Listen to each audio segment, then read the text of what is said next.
नमस्कार मंडळी, बिंदास बोलूया आपल्या यूट्यूब चॅनलमध्ये आपलं स्वागत आहे। आपल्याकडे एखादी घटना घडली की तिला पर ताणून ताणून मोठी केली जाते। कधी ती घटना घडते वेगळी आणि मांडली जाते वेगळी। आता गेल्या आठवड्यात सैफ अली खानवर जीवघेणा हल्ला झाला। मध्यरात्री त्याच्या घरात घुसून हल्लेखोराने सैफ अली खान व त्याच्या केअरटेकरवर हल्ला केला। सैफवर 6 वार करून हल्लेखोर पसार झाला। नंतर सैफ लीलावती रुग्णालयात दाखल झाला आणि त्याच्यावर शस्त्रक्रिया पार पडली। सुमारे आठवडाभर रुग्णालयात सैफ होता। सैफवर ज्याने हल्ला केला तो बांगलादेशी निघाला।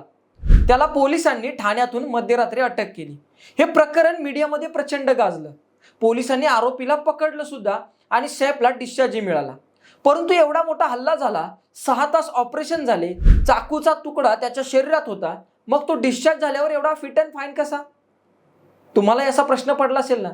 अगदी तसंच शिवसेना शिंदे गटाचे निरुपम यांनी सुद्धा दावा केला। काय म्हणाले निरुपम पाहूया।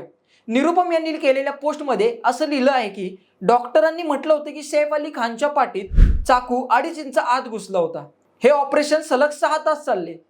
हे सर्व 16 जानेवारीला घडले आणि 21 जानेवारीला हॉस्पिटलमधून बाहेर पडताच तो एवढा तंदुरुस्त झाला, फक्त 5 दिवसात। या ट्विटमुळे सैफवर झालेल्या हल्ल्याला संशयाची किनार लागली आहे। हा हल्ला का केला? चोरीच्या हेतूने केला की अजून काही? याचा तपास जरी सुरू असला तरी संजय निरुपम यांच्या ट्विटमुळे पुन्हा एकदा या हल्ल्याला वेगळे वळण लागणार का, अशी चर्चा सुरू झाली आहे। तुम्हाला काय वाटतं या हल्ल्याबद्दल? कमेंटमध्ये बिंदास बोला आणि आपल्या बिंदास बोलू या यूट्यूब चॅनलला सबस्क्राईब करा। धन्यवाद।